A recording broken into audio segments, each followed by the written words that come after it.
Hello everyone, welcome to Abhipedia. My name is Ankur Sharma. हम accountancy कर रहे हैं। बेसिक अकाउंटिंग हम पहले ही कर चुके थे। फिर हम जो है एडमिशन का टॉपिक हमारा चल रहा था। फाइनेंशियल स्टेटमेंट हम कर चुके हैं, जो बिल्कुल बेसिक अकाउंटिंग रहती है आपकी, वो हम फिनिश कर चुके हैं। रेक्टिफिकेशन ऑफ एरर भी कर चुके हैं। तो हम पार्टनरशिप कर रहे थे और पार्टनरशिप में एडमिशन हम ऑलरेडी कर चुके हैं। रिटायरमेंट हमने लास्ट टाइम स्टार्ट की थी और रिटायरमेंट के ही हम फर्दर कुछ अब क्वेश्चंस करेंगे। तो रिटायरमेंट ऑफ अ पार्टनर, ठीक है।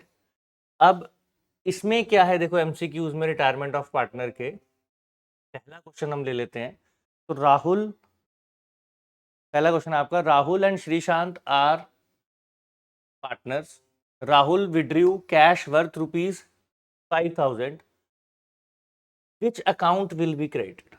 अब आपको पढ़ना है, राहुल और श्रीशांत पार्टनर्स बताए हुए हैं। राहुल को बोला है, उसने कैश विड्रॉ किया वर्थ ₹5,000।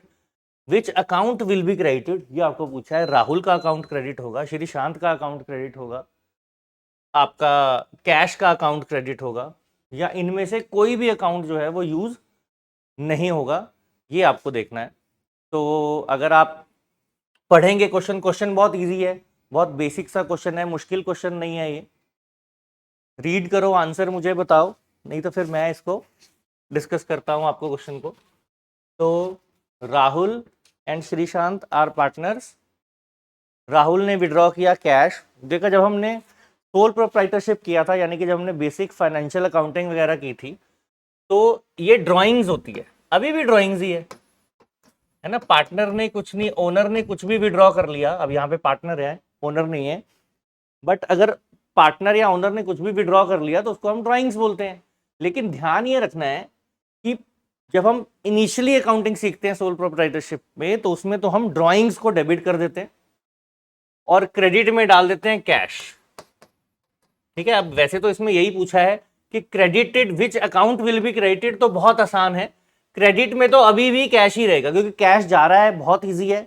कैश बिजनेस से बाहर जा रहा है ना, रियल अकाउंट है, तो क्रेडिट वट गोज आउट। लेकिन डेबिट में आपको ध्यान क्या रखना है, डेबिट में हमने ड्रॉइंग्स नहीं यूज करना है, वर्ड, ठीक है। पार्टनरशिप के अंदर ड्रॉइंग्स वर्ड यूज नहीं करते हैं हम क्या करते हैं, जो भी पार्टनर है जिसने भी ड्रॉ किया है, विड्रॉ किया है, उसका हम कैपिटल अकाउंट को डेबिट करेंगे। नहीं, पहले तो एंट्री होती थी ड्रॉइंग्स टू कैश, लेकिन अब एंट्री क्या होगी, जिसने विड्रॉ किया पार्टनर, जैसे Rahul, Rahul's capital account to cash. इस चीज का आपने ध्यान रखना है। इसमें तो क्रेडिट पूछा था, तो वो आसान है, चाहे सोल प्रोप्राइटर हो चाहे पार्टनरशिप हो, क्रेडिट में कैश ही आना है। कैश गया है तो डाल दो, क्रेडिट में डाल दो। लेकिन जब हम किस चीज का ध्यान रखेंगे, डेबिट में क्या आना है उस चीज का ध्यान रखेंगे, ठीक है। अब हम चलते हैं अगले क्वेश्चन पे आज के अपने। In case of retirement of Ramit, Ramit retire हो रहा है, the partners loan account would be shown. Ramit retire हो रहा है, पार्टनर का लोन अकाउंट है, मतलब इसी ने पार्टनर लोन अकाउंट, मतलब रमित ने ही लोन दिया होगा बिजनेस को, ठीक है। नॉर्मली क्या होता है, कई बहुत बार होता है कि पार्टनर से ही लोन ले लेते हैं और जब जरूरत पड़ती है उसको इंटरेस्ट पे कर देते हैं लोन के ऊपर, जो भी डिसाइड होता है। अदरवाइज पार्टनरशिप डीड के अकॉर्डिंग ना दिया हो तो 6%। और अब जब रिटायर हुआ तो वो लोन अभी पूरी तरह से हमने पे ऑफ नहीं किया उसका, तो वो लोन पड़ा हुआ है, ये मतलब कहता है उसका करेंगे क्या, उसके कैपिटल अकाउंट में डाल देंगे, वाइफ के लोन अकाउंट में डाल देंगे, उसके लोन अकाउंट में डाल देंगे, या amount in the amount due to him. इन चारों में से कौन सी ऑप्शन जो है वो सही है, आपको सोचना है। वाइफ वाला ऑप्शन तो नहीं है, ठीक है। बाकी तीन में से देखो, आप लोन अकाउंट में डालोगे, कैपिटल अकाउंट में डालोगे, या अमाउंट ड्यू टू हिम में डालोगे, तो आपको ये समझना है, जब पार्टनर रिटायर होता है तो हम सारा जो है कैलकुलेशंस करते हैं, फिर देखते हैं उसको क्या क्या पेमेंट्स हमें देनी पड़ेंगी। मतलब जो ऑलरेडी पार्टनर्स हैं, जैसे ए बी सी है, तो अगर सी रिटायर हो रहा है तो ए और बी कैलकुलेशंस होती हैं कि अभी तक का बिजनेस, जिस डेट को रिटायर हो रहा है उससे पहले के बिजनेस में इन तीनों का हिस्सा था।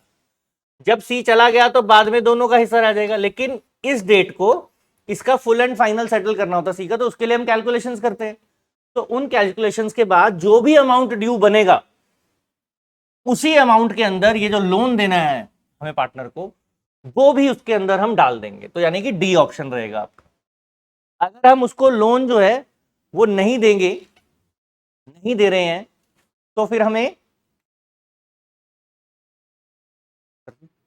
ठीक है, तो अगर हम उसको क्या है, लोन जो है हम मतलब देखो जितना भी अमाउंट ड्यू हुआ, अगर वो हम पे नहीं करते हैं पार्टनर को, तब हम एक लोन अकाउंट खोलते हैं। उसका इस लोन अकाउंट से लेना देना नहीं है, ये ध्यान रखना है। ये वो लोन है जो पार्टनर ने ऑलरेडी दे रखा था अपना बिजनेस जब हम कर रहे थे तब।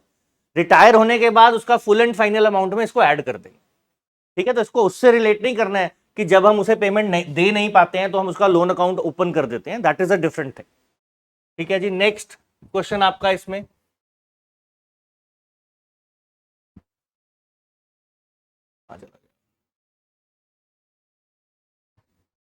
ठीक है। अब Arman, Barman and Candy are partner sharing profit and loss equally. Arman retires and goodwill appearing in the books at 9,000। Arman will get credit of. अब तीन पार्टनर है, क्वेश्चन में क्लियरली लिखा हुआ है प्रॉफिट एंड शेयरिंग रेशो जो है उनका इक्वल है, 1:1 है। अब आपको पूछा है गुडविल दी हुई है बुक्स के अंदर 9,000 रुपीज, और आपको पूछा है बताओ कितना अमाउंट जो है जो रिटायर हो रहा है अरमान, उसको कितना अमाउंट जो है वो मिलेगा। मतलब बेसिकली सीधा पूछा है इस गुडविल में से उसे कितना हिस्सा मिलना चाहिए। तो ये बहुत सिंपल है, फटाफट से इसको आंसर करो। लास्ट टाइम भी हमने ऐसा ही कुछ क्वेश्चन किया था, लेकिन उसमें कुछ ये दिया हुआ था कि गुडविल ऑलरेडी अपीयर इतना कर रहा है और उसकी वैल्यू इतनी है, ऐसा कुछ था। अब यहाँ पे तो कुछ नहीं है, यहाँ पे सीधी गुडविल दी हुई है 1:1 उनका प्रॉफिट शेयरिंग रेशियो है, यानी कि 1/3। तो कुछ नहीं करना, 9,000 का 1/3 कर दो, इतना अमाउंट जो है वो अरमान को दिया जाएगा। बताओ भाई कितना आ रहा है, कैलकुलेट करो, बहुत इजी है ना। तो ये आपका आंसर आ जाएगा डी, 9,000 रुपीज जो है वो हम जो है सॉरी 9,000 का 1/3, 9,000 नहीं 3,000 रुपीज, आंसर डी। 3,000 रुपीज जो है वो हम अरमान को देंगे, ठीक है जी। अब ये था आपका थर्ड क्वेश्चन। आई होप आपके लिए ये सेशंस जो हैं वो फ्रूटफुल हैं, फायदा होता है आपको, है ना।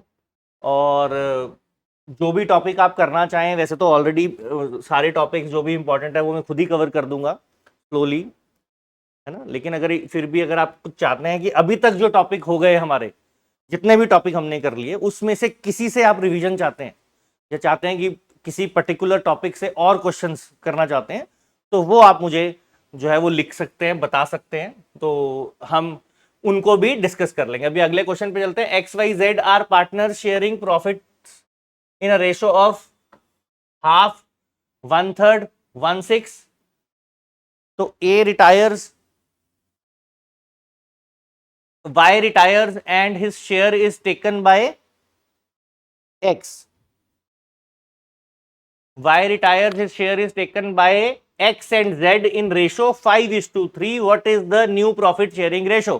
ऐसा ही क्वेश्चन आपने लास्ट टाइम भी किया था,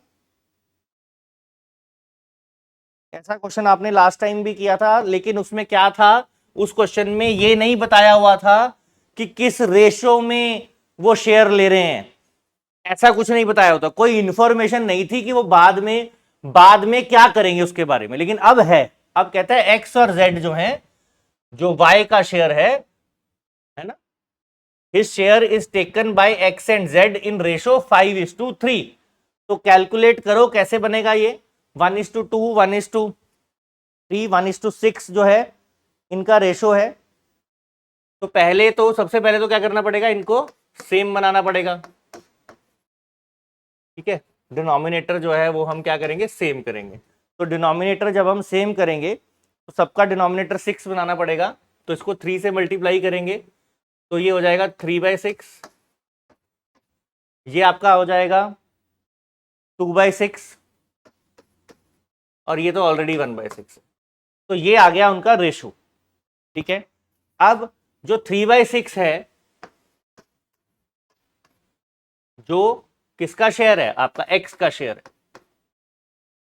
ठीक है, 3/6 है। इस 3/6 अब क्या है, ये जो 1/2 का शेयर है, यानी कि ये जो 2/6 है, ये इन दोनों ने बांट लिया और उसका रेशो दिया हुआ है कि एक बंदे ने 5:8 ले लिया इसमें से, और एक बंदे ने 3:8, ऐसा करके जो है उन्होंने उसका शेयर जो है वो बांट लिया। तो अब क्या करेंगे हम, इंटू 5/8 कर देंगे ऐसे, 3/6 इंटू 5/8 कर दोगे आप। सिमिलरली y का क्या करेंगे, y नहीं है सॉरी, z रिटायर हो रहा है, तो z जो है उसका 1/6 इंटू ये 3/8,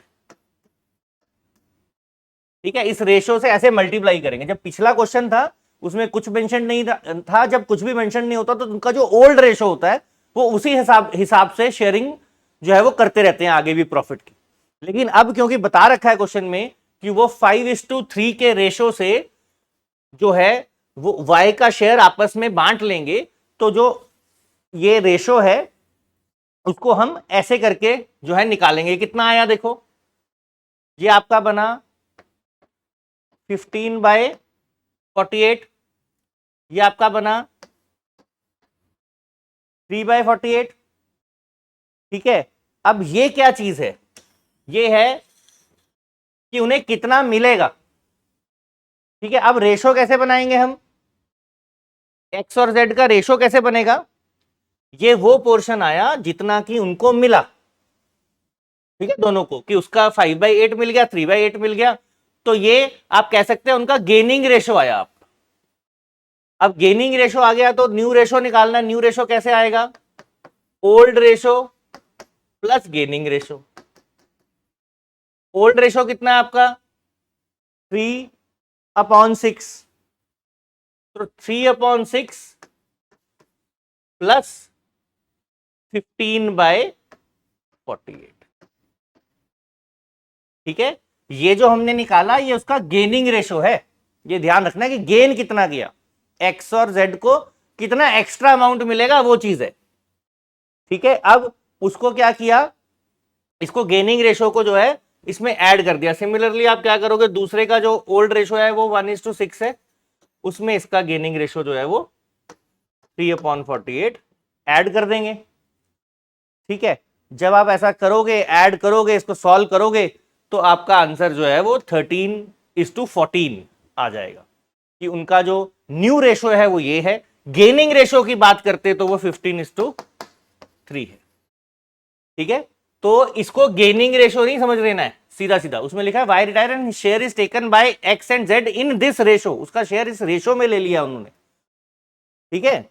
तो उसका ध्यान रखना है आपको कि उसको सीधा सीधा ये नहीं मान लेना है कि वो क्या है, वो आपका ये गेनिंग रेशो दिया हुआ है तो सीधा सीधा नहीं ऐड कर देना, ऐसे करके ऐड करना, ठीक है। उसका शेयर इस रेशो में लिया है ऐसे लिखा है तो ऐसे करके आपको कैलकुलेशन करनी है, सीधा मत ऐड कर देना 3/6 में सीधा 5/8 ऐड कर दिया, ऐसा नहीं करेगी, ठीक है। अब नेक्स्ट क्वेश्चन आपका, नेक्स्ट क्वेश्चन पे चलते हैं हम। अब देखो ऐसे ही जो है हम क्वेश्चन जो है वो करते रहेंगे। मैंने आपको बार बार बोला है, तो जो भी मैं आपको करवा रहा हूं, जितना भी जो भी चीजें आपको मैं करवाता हूं, तो आपने क्या करना है, उसी के बेस पे अपनी जो है अपनी तैयारी रखनी है, उन्हीं के आसपास बहुत ज्यादा इन डेप्थ नहीं जाना है। मैं बार बार आपको ये चीज बोलता हूं। नेक्स्ट क्वेश्चन पे चलते हैं। हमारा नेक्स्ट क्वेश्चन है Ronit is a retiring partner. He continues to be liable for obligation incurred after his retirement. Ronit retiring partner है, he continues to be liable for obligations incurred after his retirement. कहते हैं retire हो गया उसके बाद भी वो लाइबल रहेगा, जो भी ऑब्लिगेशंस हैं, जो भी लाइबिलिटीज हैं, जो भी कमिटमेंट्स हैं पार्टनरशिप की, क्या वो उसके लिए लाइबल रहेगा, ये आपसे पूछा हुआ है क्वेश्चन में, ठीक है। तो अब नीचे ऑप्शन दे रखे हैं, if he starts a similar business elsewhere तो वो लाइबल हो जाएगा, if he does not give public notice for his retirement तब हो जाएगा, if the unpaid amount is transferred to his loan account तब वो जो है वो लाइबिलिटी उसकी बन जाएगी, या under no circumstances he will be liable for the obligation after his retirement has incurred. उसकी रिटायरमेंट हो गई या अकर्ड, रिटायरमेंट हो गई उसके बाद वो ऑब्लिगेशन होगी उसकी पार्टनरशिप की तरफ, या आगे जिनके जो भी पार्टनरशिप की कमिटमेंट्स हैं फर्दर थर्ड पार्टीज के साथ, तो होगा या नहीं इसका ऑप्शन है। तो आपको ध्यान रखना है कि अगर वो पब्लिक नोटिस नहीं देगा, if he does not give public notice of his retirement, then he will be liable. तब वो लाइबल रहेगा, उसे पब्लिक नोटिस देना होता है, बताना होता है पब्लिक को कि नहीं जी मैंने जो है पार्टनरशिप छोड़ दी है।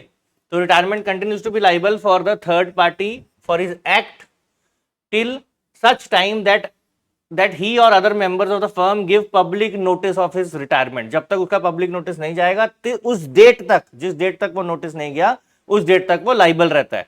या अगर third party deals with the firm without knowing that he was a partner in the firm, then he will not be liable to the third party. ठीक है, अगर थर्ड पार्टी को ये पता नहीं है कि वो पार्टनर है फर्म में, मतलब ऐसा ये केस हो गया, उसने पब्लिक नोटिस नहीं दिया लेकिन फिर भी कोई पार्टी उससे डील करती है लेकिन उस पार्टी को पता नहीं है कि वो पार्टनर है, तब भी वो लाइबल नहीं रहेगा, otherwise he will be liable. ठीक है, अदरवाइज कोई भी सरकमस्टांस होगा, अगर वो पब्लिक नोटिस नहीं देगा तो वो लाइबल है थर्ड पार्टी के लिए और थर्ड पार्टी के लिए। ठीक है जी। अब what is the objective of the joint life policy in partnership? Joint life policy जो होती है पार्टनरशिप की, उसमें जो है ऑब्जेक्टिव क्या उसका, क्यों उसको हम मेंटेन करते हैं, क्यों उसका प्रीमियम भरते हैं? तो standard the financial position of the firm to make profit of the death of the partner, उसकी डेथ होगी तो उसके उस पर प्रॉफिट बनाए। To make available sufficient cash for setting the claim made by heirs of the deceased partner, जिसकी death हो गई उसके जो हायर्स हैं, लीगल हायर्स हैं, वो अगर कोई क्लेम करते हैं तो उसके लिए सफिशिएंट पैसा आ जाए इसलिए करवाते हैं। या to disguise one real asset and liability, की एक एसेट या लाइबिलिटी को हम छुपा सकें इसके लिए ऐसा करते हैं। तो इनमें से कौन सा ऑप्शन जो है वो आपके मुताबिक सही है, ये आपको बताना है। देखो जरा कैसे होगा ये। What is the objective of a joint life policy of the partnership? A B C D, इसमें से कौन सा है ये बताना आपको। तो देखो ये तो बिल्कुल भी नहीं है कि उसकी डेथ होगी तो बंदे के उससे प्रॉफिट मंगाएंगे, ये कोई ऑब्जेक्टिव नहीं होता उसके, तो बिल्कुल नहीं है। बाकी तीन में से ये भी नहीं होता है। तो बचे दो, फाइनेंशियल पोजीशन स्ट्रेंथन करने के लिए जॉइंट लाइफ पॉलिसी की क्या जरूरत है? वो तो कुछ और भी करा सकते हैं, कहीं और इन्वेस्टमेंट कर सकते हैं, जरूरी थोड़ा जॉइंट लाइफ पॉलिसी में करनी है। तो बचा ये कि जब डेथ हो जाए और लीगल हायर्स जब कुछ क्लेम करें तो हमारे पास सफिशिएंट फंड्स हों ताकि हम उसको पार्टनर को दे सके, पार्टनर की पेमेंट जो है कर सके, ये हमारा मेन ऑब्जेक्टिव होता है। अब next, in the dash method the amount due to retiring partner is divided by the number of equal installments in such a way that amount together with interest will always be equal। कहता है ऐसा कौन सा method है, नीचे नाम दे रखा है कि इवन मेथड है, कांस्टेंट मेथड है, इक्वल पेमेंट मेथड है, या ऐसा कोई मेथड तीनों में से कोई भी नहीं है, ऐसा कोई मेथड नहीं है। अब मेथड में क्या खास बात है, कहता है कि जो रिटायरिंग पार्टनर है उसको जो टोटल अमाउंट देना है, मान लो 30,000 उसको टोटल अमाउंट देना है, 3 लाख देना है, चलो अब 3 लाख को मान लो हमें 5 इंस्टॉलमेंट्स में बांटना है। अब 5 इंस्टॉलमेंट्स में उसे पेमेंट भी लेट मिलेगी, मान लो 6 महीने बाद, 6 महीने बाद पेमेंट कर रहे हैं हम इसकी इंस्टॉलमेंट्स की, या साल बाद कर रहे हैं, जो भी है। तो पार्टनर्स लोन अकाउंट खुल जाएगा और इस पर कुछ इंटरेस्ट भी बनेगा, है ना। तो मान लो इस पे 40,000 का इंटरेस्ट भी बन जाता है, ऐसे टेंटेटिव ले रहा हूं। तो टोटल, अब ऐसा मेथड जिसके अंदर ये टोटल अमाउंट ऐसे डिवाइड किया जाता है। अब देखो इंटरेस्ट हमेशा रिड्यूसिंग होता है, तो मैंने वैसे एग्जांपल लिया है, इंटरेस्ट हमेशा 2% होगा और वो 2 है या 6 है या 10% मान लेते हैं, परसेंटेज है। तो पहली जो पेमेंट करोगे उसमें तो 30,000 रहेगा अगर ईयरली कर रहे हो आप पेमेंट।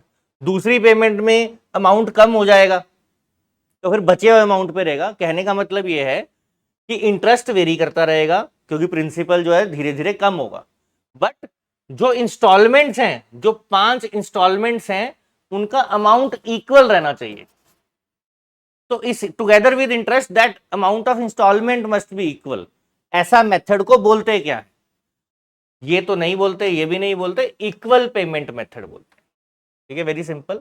पर मेन चीज क्या है, वो कह क्या रहा है ये समझना है। हर इंस्टॉलमेंट इक्वल है, प्रिंसिपल और इंटरेस्ट मिलाकर कि जो आप पेमेंट करोगे वो इक्वल अमाउंट की होंगी सारी की सारी। ये इस मेथड का जो है खास बात है जो आपको ध्यान रखनी है, इक्वल इंस्टॉलमेंट मेथड। ठीक है, number of equal installments, equal मतलब उनका अमाउंट बराबर रहता है, चाहे प्रिंसिपल और इंटरेस्ट मिला के वो हमेशा बराबर रहेगा। ठीक है, अब when premium paid of a policy on the policy is treated as an asset and reserve is to be maintained, then the policy account appears on the dash side of balance sheet। Footnote पे आएगा। Footnote का मतलब होता है balance sheet खत्म हो जाए तो यार नीचे एक नोट डाल देते हैं, इसको बोलते हैं फुटनोट। जैसे कोई कंटिंजेंट लाइबिलिटी हो तो कंटिंजेंट लाइबिलिटी को हमेशा यहां लिखा जाता है नीचे फुटनोट में, फॉर एग्जाम्पल, है ना। तो अब आपसे पूछा गया है कि अगर when premium paid on a policy is treated as an asset, उसको एसेट, जो प्रीमियम हम पे कर रहे हैं पॉलिसी का उसको एसेट ट्रीट करते हैं और रिजर्व मेंटेन करते हैं, तो पॉलिसी अकाउंट किस तरफ शो होगा, एसेट में, लाइबिलिटी में या फुट नोट में? ये आपको क्वेश्चन में बताना है। देखो जरा आपको मालूम है या नहीं, बताओ। मालूम है तो बताओ, देखते हैं। ज्यादा मुश्किल क्वेश्चन नहीं है ये, बताओ भाई क्या है। तो आपको समझना है, देखो यहां लिख ही दिया ट्रीटेड एज एन एसेट, और एक रिजर्व क्रिएट करते हैं। रिजर्व जो है वो क्रिएट किया जाता है और पॉलिसी जो प्रीमियम पेड है उसको हमने एसेट बना दिया, तो वो एसेट साइड पे ही आएगा, लाइबिलिटी साइड पे नहीं आएगा। ठीक है, जैसे सन्ड्री डेटर्स होते हैं आपके, तो सन्ड्री डेटर के नीचे यहां प्रोविजन हम माइनस कर देते हैं, प्रोविजन फॉर डाउटफुल डेट, तो कुछ इस तरह से ही वो शो होगा। ठीक है, तो कहां शो होगा? बैलेंस शीट में एसेट साइड पे शो होगा, क्योंकि प्रीमियम पेड को हम एसेट मान के चल रहे हैं और रिजर्व हमें बनाना होगा उसके साथ। On retirement the balance of investment fluctuating fund should be transferred to decreased partners account, remaining partners account, all the partners account, या नन ऑफ दीज। ठीक है, अब क्या कह रहा है वो? रिटायरमेंट हो गई, डिक्रीज तो होता है, डेथ, डेथ तो हुई नहीं, ये ऑप्शन तो हो नहीं सकता। ये जो डिक्रीज पार्टनर्स अकाउंट होता है जो जिसकी डेथ हो गई, है ना, तो रिमेनिंग पार्टनर्स अकाउंट में आएगा, ऑल पार्टनर्स में आएगा, या इनमें से किसी को नहीं जाएगा? इन्वेस्टमेंट फ्लक्चुएटिंग फंड कहां जाएगा ये आपको बताना है। डिक्रीज पार्टनर में जाएगा तो ये तो ऑप्शन ही कैंसिल हो गया, तो इनमें से किसी में भी नहीं जाएगा, या इनको मिलेगा? किसको मिलेगा? तो कभी भी ऐसा क्वेश्चन आ जाए, चाहे रिटायरमेंट हो, चाहे आपके डेथ, रिटायरमेंट हो, एडमिशन हो, कोई भी क्वेश्चन हो, तो आपको ये समझना है कि जिस डेट को रिटायर हुआ बंदा, उस डेट से पहले बिजनेस में कौन लोग इन्वॉल्व थे, और उसके बाद तो दो रह जाएंगे। तो हम जो हिसाब किताब बना रहे हैं वो ये पिछले वाले का बना रहे हैं, जब वो तीनों पार्टनर थे, तीनों थे, दोनों थे, जो भी तीन चार जो भी पार्टनर्स थे, तो वो सारे पार्टनर तब का हिसाब बना रहे हैं। तो ये इन्वेस्टमेंट फ्लक्चुएटिंग फंड भी कब का है? इस टाइम का। तो इस टाइम का है, तो ए बी सी अगर तीन पार्टनर थे तो तीनों का ही है, तीनों का है, तो फिर क्या होगा? तीनों को ही मिलना चाहिए ना, तो इसलिए it will be transferred to all partners. अगर हम एडमिशन कर रहे होते तो एडमिशन में क्या होता? ए और बी दो पार्टनर हैं और ए बी सी बाद में तीन हो जाते। अब भी हम इसी पोर्शन की कैलकुलेशन कर रहे होंगे, यही इन्वेस्टमेंट फ्लक्चुएटिंग फंड या कोई और भी किसी भी तरह का फंड है, जनरल रिजर्व है, कुछ भी है, जो भी हमें बांटना है, तो तब ये दोनों बंदों का है, तो इन दोनों बंदा का है, तो इन दोनों को मिलेगा, इसको नहीं मिलेगा। हमेशा ओल्ड पार्टनर को मिलेगा, जो ओल्ड पार्टनर्स है, क्योंकि हिसाब किताब पहले का होता है, बाद में तो अभी शुरू करेंगे, अकाउंट्स बनेंगे, नया काम स्टार्ट होगा, अभी तो हम अभी इस डेट का हिसाब किताब कर रहे हैं, इस डेट से पहले का। तो एडमिशन के टाइम अगर जो एडमिशन से पहले के पुराने पार्टनर्स थे वो, और रिटायरमेंट में भी जो पुराने पार्टनर्स थे, है ना, रिटायरमेंट से पहले वाले वो तीनों, उनके बीच में ये हमेशा डिस्ट्रीब्यूट होगा। ठीक है, अब next question, which of the following is true on retirement of a partner, partnership is dissolve, partnership को डिसॉल्व कर देते हैं। Goodwill is paid out of the retiring, goodwill is paid out to the retiring partner in new ratio. ठीक है, and retiring partner share of goodwill is debited to remaining partners in their gaining ratio, या none of this, सारी की सारी ही ठीक नहीं है, ये आपको बताना है। इनमें से कौन सी स्टेटमेंट है जो ठीक है ऑन रिटायरमेंट? अगर आपने पिछली क्लास ध्यान से लगाई थी तो आप इसका बड़े आसानी से आंसर दे सकते हैं। एक दो स्टेटमेंट्स तो आपको मालूम ही होनी चाहिए, जैसे पहले वाली तो हमने की थी लास्ट में, लास्ट टाइम आपको क्वेश्चन भी था ऐसा, on retirement of partners partnership is dissolved, false है, नहीं होती डिसॉल्व, किया था हमने लास्ट क्लास में, एक्सप्लेनेशन भी दी थी मैंने। Goodwill is paid out of the retiring partners in new ratio. देखो गुडविल है पहले की, अभी जो किया हमने इन्वेस्टमेंट फ्लक्चुएटिंग फंड, तो जब वो पहले की है तो न्यू रेशो का क्या काम? गुडविल तो पहले की है ना, रिटायरिंग पार्टनर को ही देनी है, जो भी उसका हिस्सा देना है, उसमें नया रेशो का तो कोई मतलब ही नहीं है, तो जो भी है वो क्या है, पुराना है, तो ये भी फॉल्स हो गई। अब आपको देखना है ये वाली ट्रू है या नहीं। अगर ये ट्रू है तो फिर तो ये आंसर है, अगर फॉल्स है तो फिर नन ऑफ दीज ही आंसर है। तो retiring partner share of goodwill is debited to remaining partners in their gaining ratio. ठीक है भाई, रिटायरिंग पार्टनर है, रिटायर हो गया पार्टनर, उसका जो शेयर ऑफ गुडविल है, उसकी जो गुडविल का हिस्सा बनता है, अब वो गुडविल जो है, जो बच गए पार्टनर, एक तो रिटायर हो गया, जो बच गए, जो नए हैं, जिनको न्यू पार्टनर से बोलेंगे, उनको मिलेगा। तो उनको किस रेशो में मिलेगा? उनके गेनिंग रेशो में मिलेगा। ठीक है, क्योंकि इसके जाने से उनका शेयर दोनों का इंक्रीज होगा, गेन होगा नॉर्मली, तो फिर किस रेशो में? गेनिंग रेशो में होगा। तो ये जो है आपकी ये स्टेटमेंट जो है ये ट्रू है। तो आज के क्वेश्चंस आपके पार्टनरशिप के एडमिशन के यही थे। कुछ और अब डेथ और डिसोल्यूशन दो टॉपिक आपके इसके रह गए, तो उनसे भी थोड़े हम क्वेश्चंस करेंगे अगली एक दो क्लासेस में, और फिर हम नेक्स्ट टॉपिक पे मूव कर जाएंगे, मोस्ट प्रॉब्ली रेशो एनालिसिस या जॉइंट वेंचर या कोई भी, I will see to it कौन सा इंपॉर्टेंट है, तो उसके हिसाब से फिर हम जो है नेक्स्ट टॉपिक अपना स्टार्ट कर लेंगे। तो तब तक के लिए आप जो है अपनी प्रिपरेशन जो है ऑन ट्रैक रखो। मैंने बार बार बोला है कि जो मैं क्वेश्चंस कराता हूँ, अगर आप इसी पे अपनी प्रिपरेशन बेस्ड रखोगे तो आप जो है you will fare well in your exam, और आपके अच्छे मार्क्स आ जाएंगे। You will be able to attempt almost each and every questions जो अकाउंटेंसी या फाइनेंशियल या कॉस्ट से किसी से भी आएगा, अकाउंटिंग से रिलेटेड, तो आप उसको अच्छे से अटेम्प्ट कर पाएंगे। तो थैंक यू वेरी मच, फिर मिलते हैं नेक्स्ट क्लास में।